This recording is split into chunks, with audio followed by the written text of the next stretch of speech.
우리 이 시간 함께 살펴보실 말씀은 신명기 9장 1절에서 12절까지의 말씀입니다.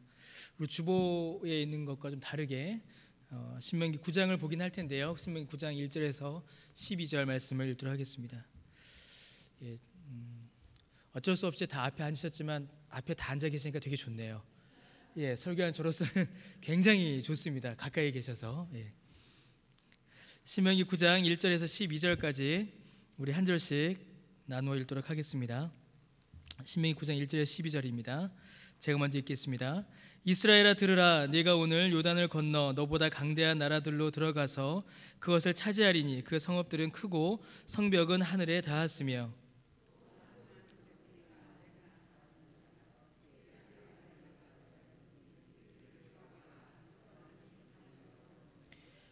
오늘 너는 알라. 네 하나님 여호와께서 맹렬한 불과 같이 내 앞에 나아가신즉 여호와께서 그들을 멸하사 내 앞에 엎드러지게 하시리니 여호와께서 내게 말씀하신 것 같이 너는 그들을 쫓아내며 속히 멸할 것이라.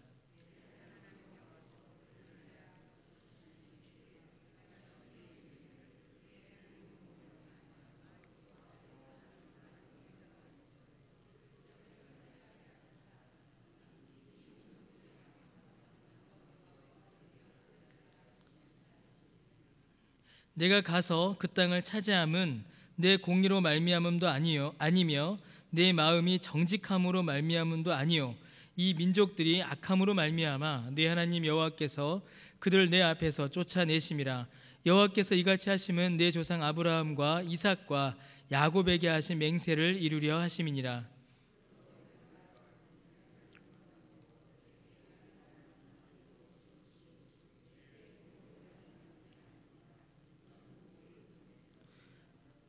너는 광야에서 내 하나님 여호와를 경노하게 하던 일을 잊지 말고 기억하라. 내가 애굽 땅에서 나오던 날부터 이곳에 이르기까지 늘 여호와를 거역하였으되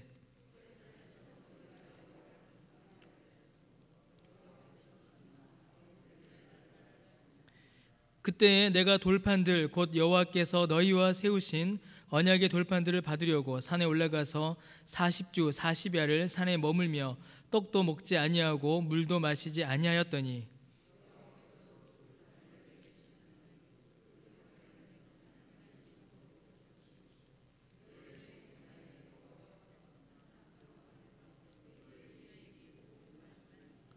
(40주) (40야를) 지난 후에 여호와께서 내게 돌판 곧 언약의 두 돌판을 주시고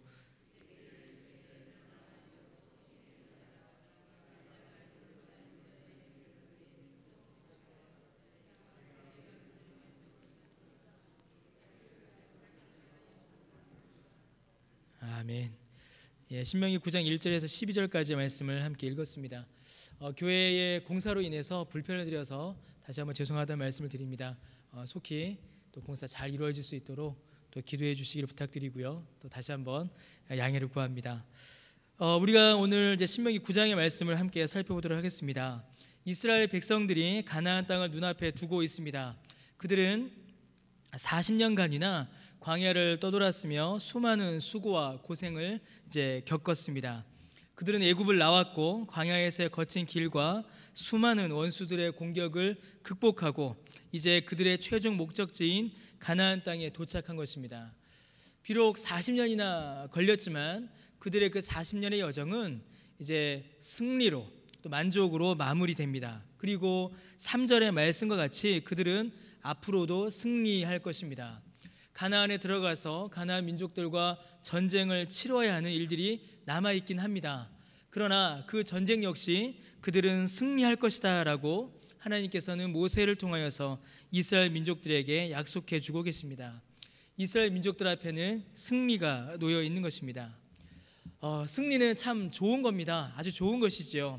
그러나 이 승리는 지금 이스라엘 민족들에게는 동시에 매우 위험한 것이었습니다. 모세는 이스라엘 백성들의 약점을 잘 알고 있었습니다. 그들의 약점은 그들의 악한 본성, 곧 죄된 본성이었습니다. 이스라엘 사람들은 분명히 교만해질 것입니다. 우리가 읽은 말씀처럼 3절, 4절에 있는 말씀처럼 그들은 그들의 이김이, 그들의 승리가 그들의 덕이다, 그들의 공의로움 때문이다라고 믿을 것이 분명했습니다. 모세는 지금까지 이스라엘 백성들의 삶을 돌아보며 그리고 앞으로 가나안에서의 삶을 예상하며 매우 엄격하게 이스라엘에게 경고하고 있는 것입니다. 자, 이스라엘 백성들이 가나안에 들어가서 승리할 것인데 그 승리를 가리켜서 자신들의 공로로, 자신들의 의로 삼지 말라라고 모세가 지금 못을 받고 있는 것입니다. 4절과 5절 말씀에 잘 나타나고 있지요. 이스라엘이 가나안 민족들과 싸워서 이길 것인데 그 이김은 이스라엘의 공로로 얻은 것이 결코 아니었습니다. 이스라엘 사람들이, 이스라엘 민족들이 그 원수들을 무찌르는 것은 그들의 능력이나 그들의 공의, 그들의 정직함으로 인함이 아니라 가나안 사람들이 행하였던 그 악행에 대한 하나님의 심판이었습니다. 이스라엘이 잘해서 이긴 것이 아니라 가나안 사람들이 잘못해서 그들이 벌을 받은 것입니다. 천지 만물을, 모든 민족과 나라를 다스리시는 하나님께서 가나안 족속들의 악행을 이스라엘을 사용하여 벌하시는 것입니다. 이후에 사사기에는 이제 반대의 역사가 나타나죠. 이스라엘이 잘못하니까 하나님께서 가나안 민족들을 사용하셔서 이스라엘을 벌하셨습니다. 그 전 역사, 그러니까 이 신명기 여호수아에는 그 반대의 역사가 기록되고 있는 겁니다. 가나안 민족들이 너무나도 흉악한 범죄를 많이 저질러서 하나님께서 이스라엘을 통하여 그들을 벌하시고 계신 것입니다. 이스라엘은 이 사실을 결코 잊지 말아야 했습니다. 여러분, 오히려 이스라엘은 승리를 얻을 만한 공이 있는 그런 민족이 아니었습니다. 우리가 잘해서, 우리가 정직히 행해서 하나님께서 우리에게 상으로 승리를 주셨다, 이런 말을 할 수 없는 민족이 바로 이스라엘 사람들이었습니다. 오히려 그들은 상이 아니라 심판을 받아야 하는 사람들이었습니다. 6절에서 8절 그리고 12절에서 14절, 또 우리가 읽지 않았지만은 24절에 자세히 기록되어 있습니다. 이스라엘은 목이 곧은 백성이었습니다. 그들은 하나님을 경노하게 하는 죄를 범한 민족이었습니다. 그들이 애굽에서 나와서 가나안에 이르기까지 광야 40년 동안 늘 하나님을 거역하던 자들이었습니다. 우상을 만들어 섬겼으며 그로 인하여서 하나님의 심판을 받아야 하는 민족이 바로 이스라엘 사람들이었습니다. 그래서 여러분, 그들이 앞으로 얻게 될 승리, 그들이 앞으로 얻게 될 성취에 대하여 그들의 공을 조금도 주장할 수 없었습니다. 참으로 그들은 아무 공로 없이 오히려 심판을 받아야 함에도 불구하고 승리를 얻게 된 것입니다. 여러분, 이 사실은, 이 교훈은 그 당시 문화와는 완전히 다른 가르침이었습니다. 그 당시의 문화, 그 당시의 여러 종교들의 가르침을 살펴보면 무언가 좋은 것을 얻었다라는 것은 공에 대한 보상으로 많은 종교들이, 문화가 가르쳤기 때문입니다. 고대 근동의 많은 국가들과 종교들만이 아니라 심지어 지금도 많은 사람들은 그렇게 가르치고 그렇게 믿고 있습니다. 무언가 좋은 것을 얻게 되고 승리하게 되고 쟁취하게 되면 그것을 자신의 행위에 대한 보상이다라고 믿고 그렇게 가르칩니다. 큰 공을 세웠고 큰 덕을 쌓았으니 승리하고 성취를 얻을 것이다 라고 그렇게 믿거나, 혹은 반대로 가르치지요. 저 사람이 크게 성공한 것을 보니, 저 사람이 큰 성취를 얻은 것을 보니 저 사람은 분명히 저 성공을 받을 만한 공을 세웠을 것이다, 그렇게 믿고 그렇게 가르치는 사람들이 많이 있습니다. 여러분, 만약에 정말로 그렇다면 우리는 이제 풀 수 없는 문제에 부딪히고 맙니다. 곧 악인의 부함과 의인의 가난함을 설명할 수가 없게 되는 것입니다. 하나님을 믿는 신자의 고통과 하나님을 거부하고 오히려 모욕하는 불신자들의 평강을 설명할 도리가 우리에게 없어집니다. 물론 우리가 사는 동안에 경건한 자가, 하나님을 잘 믿는 자가 하나님께서 주신 복을 많이 받는 모습을 우리가 볼 때도 있습니다. 또 많은 악행을 저지른 자가 하나님께서 즉각적으로 벌하셔서 이 땅에서 고통하고 망하는 것을 볼 때도 있습니다. 그러나 여러분, 선한 사람이 상을 받고 악한 사람이 벌을 받는 일은 참 말로는 쉽지만 우리의 삶에서 그렇게 많이 보지를 못합니다. 오히려 그 반대의 경우가 훨씬 많지요. 예수님을 잘 믿고 경건하고 거룩한 삶을 살아가는데도 고통을 받지 못하는 사람을 보게 되고, 그 반대가 훨씬 더 많죠. 예수님도 안 믿고 악한 일을 훨씬 더 많이 저지름에도 불구하고 훨씬 더 잘 사는 사람들을 우리는 보게 됩니다. 승리와 패배, 부와 가난, 외적인 삶의 모습 자체가 그 사람의 삶을 평가할 수 있는 기준이나 도구가 될 수 없다라는 것입니다. 그저 겉모습만을 가지고, 그저 그 손에 쥔 것만을 가지고 그 사람의 삶, 그 사람의 믿음, 그 사람의 인생 전부를 우리가 평가할 수가 없는 것입니다. 그리고 성경은 그렇게 우리의 삶을 설명하지도 않습니다. 여러분, 성경이 관심을 두는 것, 성경이 우리에게 알려주는 것은 바로 하나님의 일하심입니다. 하나님께서 무엇을 맡기셨으며 하나님의 뜻이 어디에 있는지 거기에 더 큰 관심을 가집니다. 여러분, 이스라엘이 승리를 거두었습니다. 이스라엘이 앞으로 승리를 거둘 것입니다. 그들이 아무런 공로가 없음에도 불구하고 가나안의 민족들과의 전쟁에서 승리할 것입니다. 그리고 그 승리는 그들에게 주어진 보상이 아니라 가나안 민족들이 행한 범죄에 대해 하나님이 내리신 하나님의 심판입니다. 그러한 역사적인 배경 앞에서, 그러한 모세의 교훈 앞에서 여러분, 이스라엘은 자기 자신을 돌아봐야 합니다. 그들의 자랑을 내세울 것이 아니지요. 이미 그들의 역사를 돌아보니 하나님 앞에 보상을 달라라고 주장할 만한 것이 하나도 없었습니다.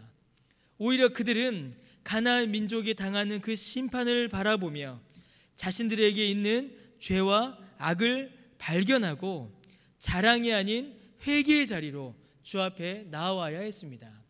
여러분, 이것이 가나안 민족이 당하는 그 심판을 통하여 하나님께서 이스라엘에게 주시는 교훈이었습니다. 이스라엘이 승리합니다. 그 승리를 통하여서 자기 자신을 자랑하고 자기의 의를 내세우는 것이 아니라 심판당하는 가나안 민족들을 보며 이스라엘 그들 자신에게도 가나안 민족들의 그런 모습이 있지 않은지 돌아보며 회개해야 한다라는 것이었습니다. 여러분, 이스라엘은 자기 실체를 알아야 했습니다. 하나님의 말씀 앞에서 자랑할 것이 없는 자신의 실체를 봐야 했고, 심판받는, 패배하고 있는 가나안 민족들을 보며 자기 자신에게도 가나안 사람들과 같은 죄가 있는 것은 아닌지 살피며 회개의 자리로 나아와야 했습니다. 여러분, 악인들이 받는 심판 앞에 모세는 이스라엘의 실체를 이렇게 드러냅니다. 자, 이스라엘아, 우리가 가나안에 들어가면 승리할 거야. 대신에 겸손해야 돼. 여기서 끝나질 않고 모세는 이스라엘이 행한 범죄를 하나하나 다 드러냅니다. 12절, 16절, 24절 말씀에 보면 가혹할 정도로 모세는 이스라엘의 실체를 드러냅니다. 12절 말씀에 보시면요, 이스라엘 민족들은 스스로 부패하여서 하나님의 도를 어떻게 떠난 사람들입니까? 그냥 떠난 사람들이 아니라 하나님의 도를 속히 떠난 사람들이었습니다. 16절 말씀에도 자기를 위하여서 송아지 우상을 만들고 하나님을 어떻게 떠났죠? 빨리 떠난 사람들이었습니다.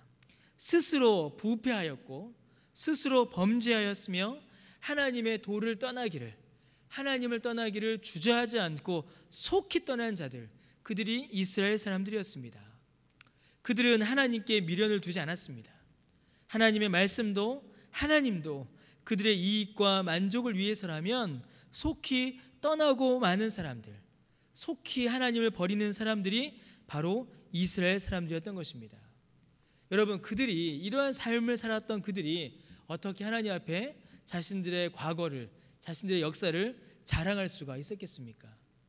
그들은 가나안에 들어가는 게 문제가 아니라 가나안에 들어가기 전에 심판받아 죽어야 했던 자들이었습니다. 그런데 여러분, 그런 자들이 가나안에 들어갑니다. 그런 자들이 하나님께서 주신 약속의 땅으로 그들이 들어가게 됩니다. 여러분, 어떻게 이런 일이 있을 수 있었을까요? 여러분, 우리가 다 읽지 않았지만 이스라엘 백성들이 그러한 죄에도 불구하고 가나안에 들어갈 수 있었던 결정적인 이유는 오늘 이 신명기 9장에 보시면요, 모세의 중보 때문입니다.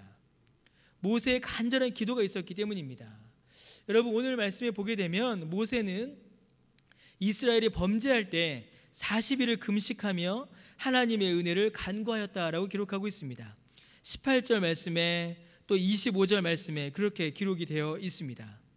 여러분, 40일간 금식했다라는 말, 여기 이게 무슨 말이겠습니까? 여러분, 이 40일을 금식했다라는 말은요, 말 그대로 정말로 40일을 의미하는 동시에 또 하나 매우 중요한 의미를 가지는데 목숨을 걸었다라는 것을 의미합니다. 40일간 아무것도 먹지 않고 그대로 가만히 굶고 있으면 여러분, 그 목숨이 어떻게 되겠습니까? 죽던가 죽음과 같은 고통을 당하거나 그렇게 되겠죠. 여러분, 40일 금식했다라는 말은 날수로서의 40일의 의미를 가지지만 그것보다 더 중요한 의미는 내 목숨을 하나님 앞에 내어놓고 있는 겁니다. 차라리 나를 죽이시던가 아니면 이스라엘을 건져 주시던가 사생결단을 하나님 앞에 하고 있는 거죠. 자기의 목숨을 내어놓고 이스라엘을 위하여 지금 중보하고 있는 것입니다. 하나님의 심판과 이스라엘의 범죄 사이에서 모세는 이 이스라엘을 건지기 위해서, 이스라엘을 살리기 위해서 자기의 목숨을 내어놓고 하나님의 은혜를 간구하였던 것이고, 하나님께서는 그 기도에 응답하사 이스라엘을 건져 주신 것입니다. 그래서 여러분, 이스라엘이 얻게 된 승리, 이스라엘이 얻게 된 구원, 이스라엘이 앞으로 얻게 된 가나안, 그리고 그 나라의 안식은, 그 모든 것은 이스라엘이 행한 일에 대한 보상이 아니었습니다. 이스라엘이 잘해서, 오늘 본문에 있는 것처럼 이스라엘이 공의로워서, 이스라엘이 정직해서, 이스라엘이 거룩해서 거기에 따라서 받은 보상이 결코 아니었습니다. 그들이 받은 것은, 그들이 얻은 것은 그들의 힘으로 획득한 것도, 그들의 능력으로 쟁취한 것도, 그들의 수고로 보상을 받은 것도 아닌 오직 하나님께서 모세의 중보를 통하여 주신 은혜의 선물이었던 것입니다. 그들이 얻은 그 무엇에도 그들의 공로를, 그들의 의를 자랑할 것이 하나도 없었습니다. 사랑하는 성도 여러분, 이 이스라엘의 모습은 사실 오늘 우리의 모습이기도 합니다. 여러분, 아무 공로 없지만, 아무 자랑할 것 없지만 오히려 더 많이 죄를 짓고 더 빨리 죄를 짓고 더 쉽게 악을 행하는 우리의 모습을 이 이스라엘 민족들을 통해서 우리가 볼 수 있습니다. 그럼에도 불구하고 하나님께서 우리에게 은혜를 주셨습니다. 그럼에도 불구하고 하나님께서 우리에게 구원을 주신 것입니다. 여러분, 어떻게 우리가 이 은혜를 받을 수 있습니까? 여러분, 이스라엘 민족을 위하여서 자기의 목숨을 내어놓고 40일간 금식하며 기도하였던 그 모세는 여러분, 우리에게 예수 그리스도의 중보의 은혜를 알려주고 있는 것입니다. 여러분, 우리도 이스라엘 민족처럼 받아야 할 것이 사실은 심판밖에 없었습니다. 행한 것은 죄뿐이요 받아야 할 것은 심판밖에 없는 자들이 바로 우리였지요. 그런데 여러분, 우리에게 누가 오셨습니까? 우리에게 모세보다 나은, 모세보다 우월한, 모세보다 영원하고 완전하신 중보자인 예수님이 우리를 위하여 오신 것입니다. 그리고 우리를 위하여 자기의 생명을 드리신 것이지요. 우리를 위하여 고난당하셨고 우리를 위하여 십자가에서 죽으심으로 말미암아, 우리를 위하여 우리의 죄값을 대신하심으로 말미암아 우리를 건져 주신 것입니다. 예수 그리스도의 죽음이, 예수 그리스도의 십자가가 우리의 생명이 되신 것이지요. 그가 우리를 위하여 자기 목숨을 하나님 앞에 드리심으로 그의 중보로 말미암아 우리가 구원을 얻게 된 것입니다. 사랑하는 성도 여러분, 그러면 우리가 자랑할 것이 여러분 무엇이 있겠습니까? 여러분, 우리가 자랑할 게 뭐가 있겠습니까? 지금 모세가 뭐라고 말했습니까? 신명기 9장에서 이스라엘들 모아놓고, 자, 너희들 40년 왔지? 그래, 고생했다. 자, 이제 가나안 들어갈 거야. 승리할 거야. 그런데 자랑할 것이 있다고요? 없다고요? 예, 이스라엘에겐 자랑할 것이 하나도 없었습니다. 이스라엘이 자랑할 거 하나도 없었죠. 그러면 여러분, 우리가 자랑할 것은 뭐가 있겠습니까? 여러분, 우리가 자랑할 것은 내 공로도 아니고 내 의도 아니고 내 정직함도 아닙니다. 그냥 내가 행한 것은 돌아볼 때에는 이스라엘이 행한 거나 내가 지금까지 행한 거나 크게 다르지 않다라는 것을 우리가 볼 수 있습니다. 그러면 여러분, 우리가 자랑할 게 뭐가 있겠습니까? 바울이 갈라디아서 6장 14절에 바울이 뭐라고 말하죠? 갈라디아서 6장 14절 보시면요, 그러나 내게는 우리 주 예수 그리스도의 십자가 외에 결코 자랑할 것이 없으니 그리스도로 말미암아 세상이 나를 대하여 십자가에 못 박히고 내가 또한 세상을 대하여 그러하니라 라고 이렇게 고백합니다. 내게는 우리 주 예수 그리스도의 십자가 외에 결코 자랑할 것이 없다라고 바울이 고백합니다. 여러분, 이스라엘 민족이 자랑할 것은 무엇이 있었겠습니까? 만나를 자랑하고 메추라기를 자랑하고 그들이 그렇게 죄를 범하였어도 용서하시고 이끌어주신 하나님의 은혜, 그거밖에는 그들이 말할 것이 없었습니다. 여러분, 우리도 마찬가지이죠. 우리도 자랑할 것은, 우리도 내세울 것은, 우리도 사람들 앞에 증거할 것은 예수 그리스도의 십자가 외에는 사실은 아무것도 없는 것입니다. 그거 말고 우리가 자랑할 것이 여러분 무엇이 또 우리에게 있을 수가 있겠습니까? 사랑하는 성도 여러분, 하나님께서 우리에게 귀한 은혜를 주십니다. 하나님께서 우리에게 귀한 복을 주십니다. 가장 큰 복은, 가장 놀라운 복은 구원이요 영생이지요. 그 구원의 은혜에, 그 영생의 은혜를 주심에 감사하시는 저 여러분 되시기를 주님의 이름으로 축원합니다. 그리하여 그 감사로 인하여서, 그 찬송으로 인하여서 저와 여러분의 삶을 통하여 오직 예수 그리스도의 십자가만이 증거되는, 예수 그리스도의 십자가만이 자랑되는 저와 여러분 되시기를 주님의 이름으로 간절히 축원합니다.